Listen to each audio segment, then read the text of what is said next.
Counter অ্যাটাকে কতটুকু সফল হবে দেখা যাক। ডি বক্সের ভিতরে ঢোকার চেষ্টা, ফেলে দেওয়া হয়েছে। এখানে ফ্রি কিক বা ফাউল ধরা হবে কিনা, বা হলুদ কার্ড ইয়েলো কার্ড পাওয়া যাবে কিনা সেটি দেখার চেষ্টা করা হচ্ছে কিন্তু এই মুহূর্তে, অর্থাৎ 92 মিনিটের খেলা চলছে এখন। যে মেজাজে রেড কার্ড, কথায় কথায় রেড কার্ড, আরো একটা রেড কার্ড। যে মেজাজ, অর্থাৎ রেফারির মেজাজ বেশি না, আসলে প্লেয়ারদের মেজাজ বেশি, বুঝা বড় দেয়। Red card, red card, red card, তিনটি রেড কার্ড। দুটি রেড কার্ড দেওয়া হয়েছে সাউথ আফ্রিকার বিপক্ষে এবং একটি রেড কার্ড দেওয়া হয়েছে মাত্র মেক্সিকোকে।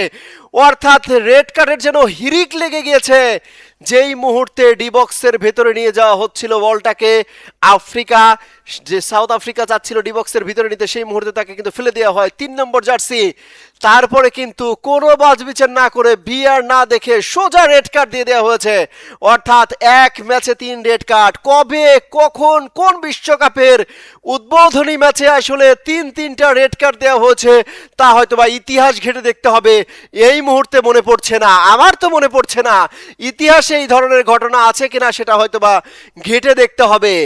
একটি ম্যাচে, বিশ্বকাপের উদ্বোধনী ম্যাচ, দুঃস্বপ্নের রাত করে তুলছেন এই যে একে একে 3টি রেড কার্ড।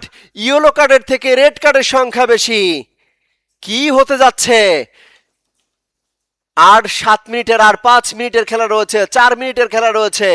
রেড কার্ডের ছড়াছড়ি। টোটাল 22 জনের প্লেয়ারের মধ্য থেকে এখন 19 জনের প্লেয়ারে হয়ে গেছে পুরো ম্যাচ।